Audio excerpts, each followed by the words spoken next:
Hello! Magandang araw mga kasari-sari. Kamusta kayo? Kamusta ang inyong tindahan? Okay na okay ba ang bintahan ninyo dyan mga kasari? Dito kay Ati Tintin, mga kapitbahay lang ang maiingay. Pero yung bumibili, walay. So ganon, ang maingay yung mga tricycle na dumadaan tsaka motor. So dito tayo mga kasari. Si Ma'am Tonet Di Balid, meron siyang request. Sabi niya, Ati Tin, ano ba yung mga plastic na ginagamit mo? So dahil request ito, syempre pagbibigyan natin si Ma'am Tonet, ha? Ma'am Tonet, siguro si Ma'am Tonet ay may tindahan din na kagaya sa akin, maliit at mahilig din magripak-ripak. So ma'am, una tayo sa yellow. So ang gamit ko ma'am ay ito. Ang size nito ma'am ay 3 by 16. So pahaba siya. Ang itsura nito ma'am na ginagamit ko sa paggawa ng ice ay ganito. So maganda siya ma'am kasi space saver siya. Siyempre, maliit siya at pahaba. So, saktong-sakto lang siya doon sa haba ng ref mo. Then, siyempre, payat siya. Unlike doon sa mataba, yung ganito. O, di ba? Katulad nito. O, ito. Pag ito yung ginamit mo, mataba, luging-lugi ka sa space. Kasi ang laki niya. Tapos, lalagyan mo ng tubig, mas lalaki pa siya lalo. So, ang ginagamit niya titintin ay ganito, mga kasari. Yan siya. Pang yellow. So, ang tsura niya ay 3 by 16. So, ito na siya, ma'am. Then, syempre, meron din ginagamit sa titintin na roll bag o kaya yung tinatawag na plastic labo. So, sa plastic labo, ganito yan siya, ma'am. Yan ang haba niya. So, bagay itong ripakan ng mga 1 kilong bigas, kalahating kilong bigas, kalahating kilong asin, asukal. Pero ako, ginagamit ko lang ito siya sa bigas talaga kasi madali siyang ikutin. So, yan siya, mga kasari. Ang size naman niya ng roll bag na ito ay 8 by 11. So, saktong-sakto lang to siya ma'am pagka 1 kilong bigas yung rerepakin mo. Kaya, pag may bibili sa'yo, lagayan ng mga kung ano-ano, nasaktuhan lang yung laki. So, ganyan siya ma'am. Next, kapag ako naman ay nagre-repack ng mga laurel, chlorine, kung ano-ano pa kahit yung bawang na tagpipiso. Ito naman yung aking gamit. So, ito ma'am, ang size nito ay 2 by 3. So, Calypso yung brand niya. Ganito ang itsura niya ma'am. Yan, medyo yan. Yan, yan 2 by 3. Oh, ito yung gamit niya titintin, mga tagpipiso. So, ganyan mga kasari. Next na ginagamit ni Ati Tintin, pag kayo ay mahilig magluto ng mani na tinatawag so, ito yung gamit ko ma'am. Mani na pag nagluluto ako ng adobo. Ewan ko ba bakit tinawag yun adobo? Wala naman yan siyang toyo at saka suka. So, ito yan siya ma'am. Calypso din. Hindi ko sure yung size nito ma'am. Pero parang 4 by 5 ang pagkakaalam ko sa size na to ma'am. So, kita nyo naman yung difference niya, di ba? Ito talaga ay 2 by 3. So, ito. Konti lang yung diferensya niya. So, malamang kasi counting 4 by 5 ito siguro. Hindi ko na itanong kasi kanina man nung pumunta ako ng palengke. Pero madalas, yung mga ganito kasi pag hindi ko sure yung size, tinuturo ko lang o kaya kasi minsan mga kasari, naka-display lang to. So, tinitingnan ko. Minsan pandilatan ako ng, ng mata ng sales lady kasi binubuksan ko. Pero syempre binabalik ko rin naman ng maayos para hindi naman siya magalit sa akin. O diba? Ganun. Pero sa titintin talaga mga kasari, medyo marami talaga ako mga plastic-plastic na ginagamit. Kasi nga mahilig ako mag-repack. So, gaya ng nakita ninyo sa akin nung nakaraan, nag-repack ako ng mantika, ng asukal, tagli 5 piso, mga ganyan. Basta tagli 5 piso siya. Asin 5 piso. So, ito yung gamit ko. Ang size naman ito ma'am ay 3 by 8. So, yan. Ang etsura ng 3 by 8 ma'am ay eto. Yan siya. So, yan siya, si 3 by 8. Siyempre, naka-fold siya. So, ganyan ang haba niya. Mantika na tagli 5 piso, kasya dito. So, yan ang gamit ko. So, pag nagre-repack naman ako ng asukal, pero ang asukal ay tag 10 piso, asin ay 10 piso. So, ito naman yung gamit ko. Calypso din siya, ma'am. Pero, ang size nito, kung hindi ako nagkakamali, ay 3 by 10 siguro. Ganyan. Kasi, sing lapad niya lang tong 3 by 8, pero, mas mahaba ito siya, ma'am. So, siguro, mahaba ito ng kaunti ng 2 inches. Kaya, nasabi ko na 3 by 10. Yan. Ito yung 3 by 8. Ito naman yung isa. So, So, ganyan siya, ma'am. So, kung hindi ako sure, so yan ang pagkakaalam ko, malamang. Kasi pareha sila ng lapad eh. So, 3x10 itong isa. Ito ay 3x8.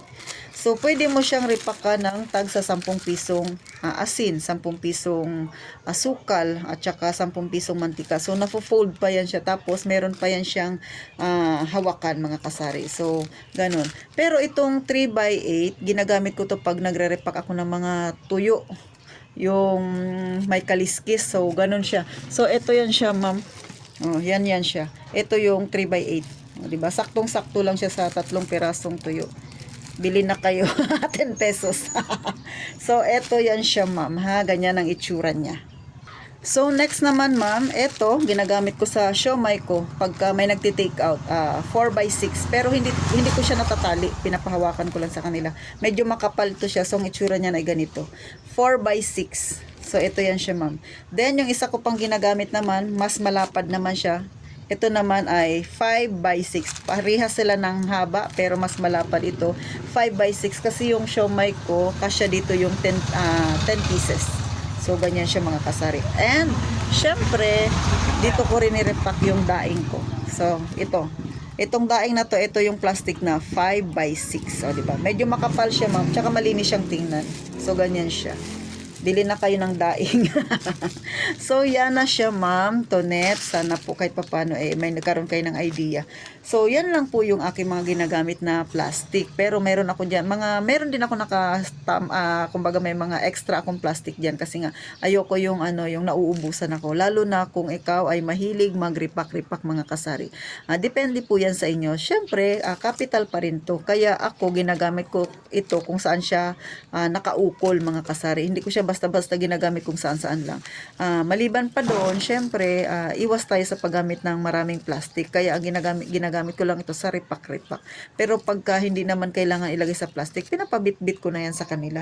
At isa pa, mga kasari, isa pa, diba? Labas na naman pagkabisaya ni Ate Tintin. So, ito, mga kasari.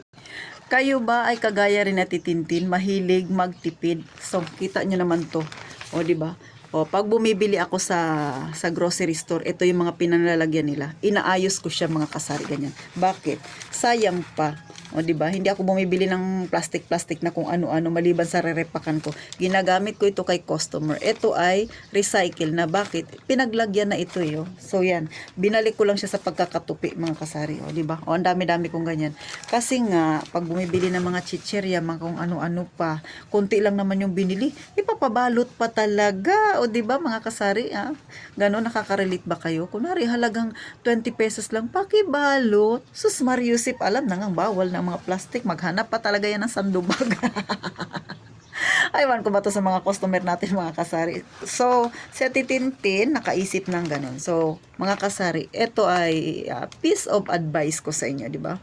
Kaunting advice na kapag bumibili kayo, huwag nyo itatapon yung mga ganito kasi itago ninyo. Huwag namang itago. Pag may bumili sa inyo na customer, dito ninyo ilagay. Sayang pa, di ba? Ako, yung mga plastic na yan, mga kasari, kung napansin ninyo, mga maliliit siya kasi pang-repakan yan. Pero yung sabing plastic para gamitin at kapag bibili si customer lagayan, hindi ako bumibili.